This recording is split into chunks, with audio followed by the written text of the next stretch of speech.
The Nightingale and the Rose. She said that she would dance with me if I broke her red rose, cried the young student, but in my garden there is no red rose. From her nest in the oak tree the nightingale heard him, and she looked out through the leaves and wondered. No red rose all in my garden, he cried, and his beautiful eyes filled with tears. Ah, on what little thing does happiness depend. I have read all that the wise men have written, and the old secret of philosophy are mine. Yet for one of a red rose in my life made gracious. Here of the last is true lover, said the nightingale. Night after night have I sung of him, though I knew him not. Night after night have I told his history to the stars. And now I see him, his hair is dark as the hyacinth blossom, and his lips are red as the rose of his desire. But passion has made his face like pale ivory, and sorrow has set her seal upon his brow. The princess gives a ball tomorrow night, murmured the young student, and my love will be the company. If I bring her red rose, she will dance with me till dawn. If I bring her red rose, I shall hold her in my arms, and she will lean her hand upon shoulder, and her hand will be clasped in mine. But if there is no red rose in my garden, so I shall sit lonely, and she will pass me by. She will have no heed of me, and my heart will break. Here indeed is true lover, said the nightingale. What I sing of, he suffers, what is joy to me, to him is pain. To really love is wonderful thing. It is more precious than emeralds, and dearer than fine opals. Pears and prom- pomegranates cannot buy it, nor is it set forth in the marketplace. It may not be purchased of the merchants, nor can it be weighed on in the balance for gold.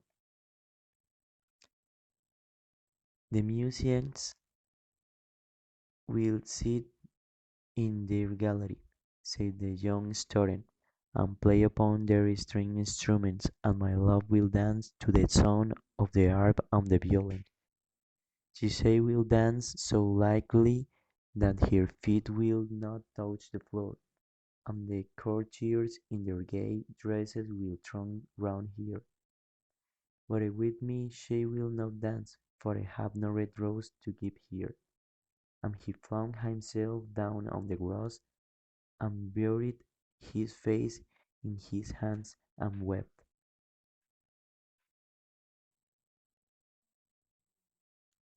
"Why is weeping?" asked a little green lizard, as it ran past him with his tail in the air.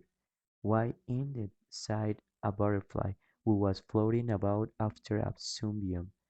"He is weeping for a red rose," said the nightingale. "For a red rose?" they cried. "How very ridiculous!" And the little lizard was something of a cynic outring. But the nightingale understood the secret of the student's sorrow, and she sat silent in the oak tree, and talked about the mystery of love.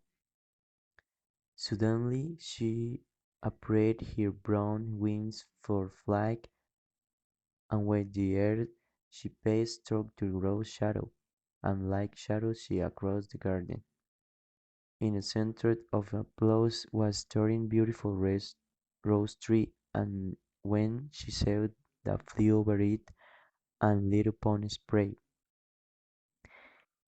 "Give me a red rose," she cried, "and I will sing you my sweetest song." But the tree shook its head. "My roses are white," it answered, "as white as the foam of the sea." and whiter than the snow upon the mountain.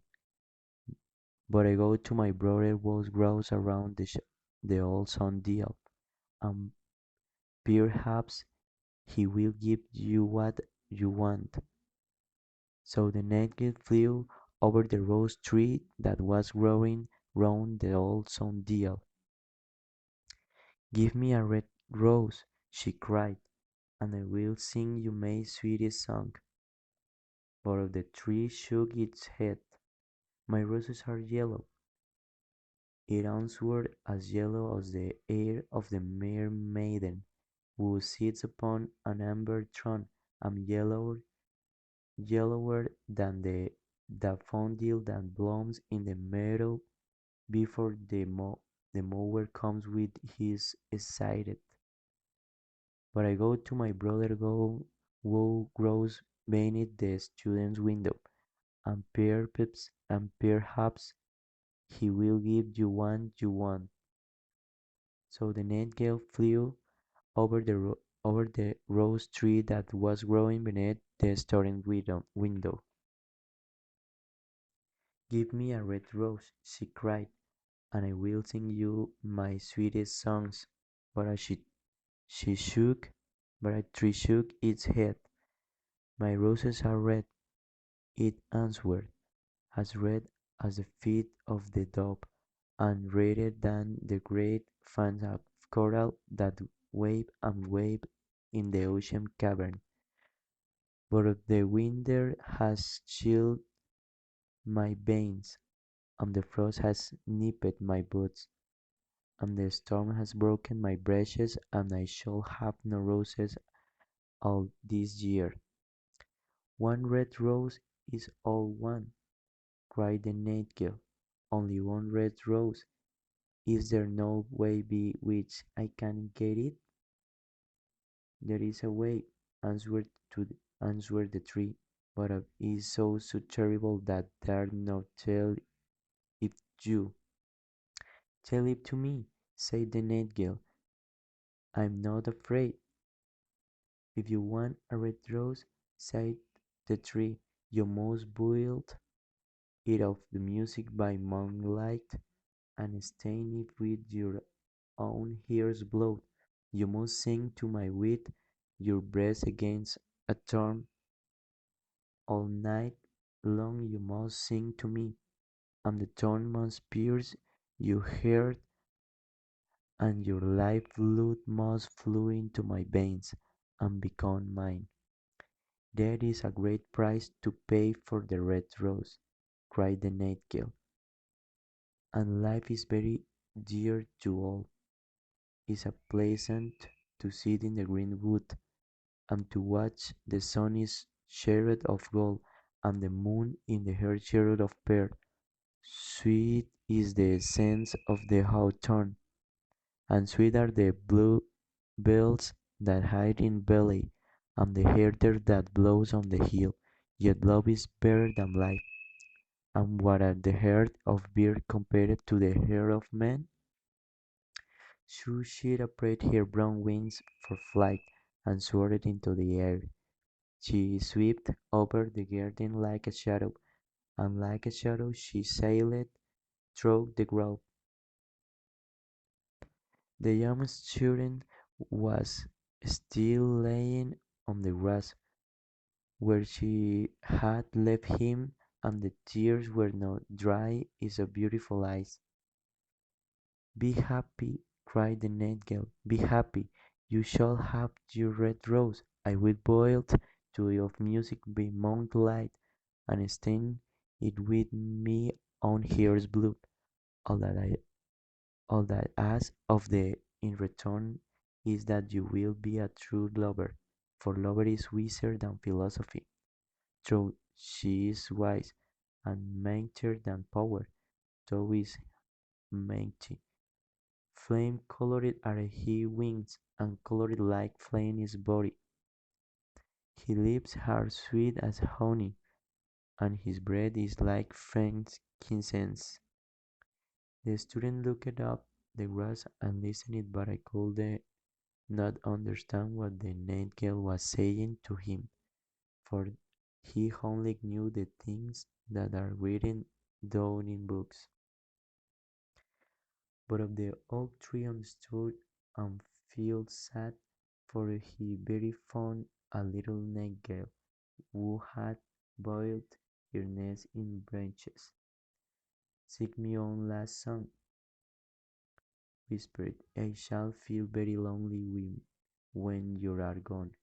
So the nightingale to a tree, and her voice was like were bubbling from a silver jar.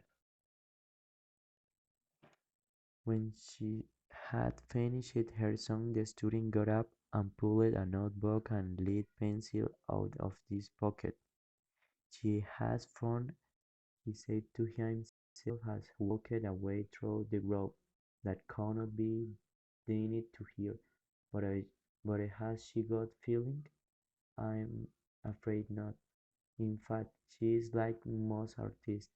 She is all style without any sincerity. She will not sacrifice herself for others. She thinks merely of music, and everybody knows that the arts are selfish. Still, it must be admitted that she has some beautiful notes in her voice. What I bet it is they don't mean anything or do any practical good." And went into his room and lay down on his little pallet bed and to the thinking of this love, and after time he fell asleep. And when the moon shone in the heavens, the nightingale flew to the rose tree, and set her breast against to the thorn. All night long she sang, with her breast against to the thorn, and the cold crystal moon leaned down and listened. All night long she sang, and the thorn went deeper and deeper into her breast, and her life blood ebbed away from her. She sang fear of the breath of love in the heart of a boy and a girl, and on the topmost spray of the rose tree there blossomed a marvelous rose, petal flowing petal, and song flowed song. Pale was it, at first as the mist that hangs over the river, pale as the feet of the morning, and silver as the wings of the dawn, as the shadow of the rose in mirror of silver, as the shadow of rose in a water pool. So was the rose that blossomed on topmost spray of the tree. But of the tree cried to the nightingale to press closer against the stone. "Press closer, little nightingale," cried the tree, "or the day will come before the rose is finished." So the nightingale pressed closer against the thorn, and louder grew her song, for she sang of the birth of passion in the soul of a maid, and delicate flush of pink came into lips of the rose, like the flush in the face of the bridegroom when he kisses the lips of the bride. But on the thorn had not yet reached her heart, so the rose hair remained white, for only a nightingale hair blood can crimson the hair of a rose. And cried to the nightingale that pressed closer against the stone. "Press closer, little nightingale," cried the tree, "or the day will come before the rose is finished." So the nightingale pressed closer against the thorn touched her, and first pang of pain shot through her. Bitter, bitter was the pain, and wilder grew her song, for she sang of the love that perfect be death, of the love that dies not in the tomb. And the marvelous rose became crimson, like the rose if earth sky. Crimson was the greatly of petal, and crimson as a ruby was the hair. All the nightingale voice grew fainter, and the little pulse began to beat, and fear came over her eyes. Fainter and fainter grew her song, and she felt something shaking here in her throat. Then she gave one last burst of music. The white moon heard it, and she forgot the doubt, and lingered on in the sky. The red rose heard it, and it trembled all over with ecstasy, and opened its petals to the cold morning air. Echo bore it her purple cabañin hills, and woke sleeping.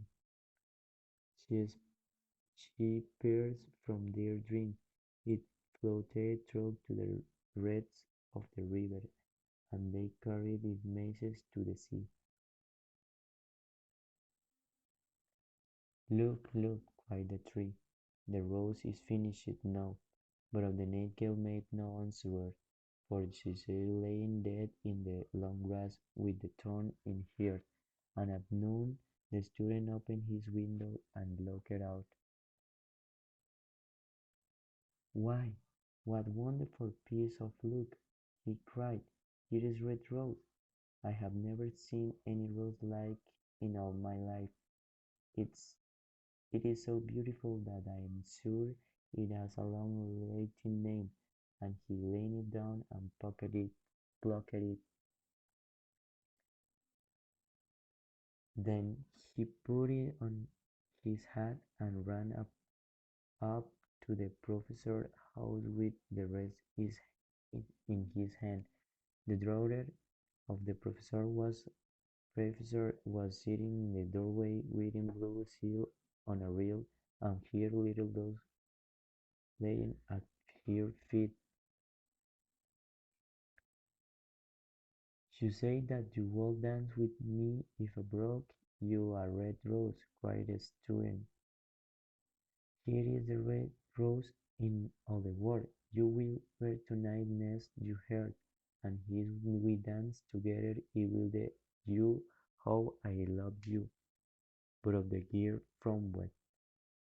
"I am afraid it will not with my dress," she answered, "and besides, the chamberlain's nephew has sent me some real jewels, and everybody knows that jewels cost far more than flowers."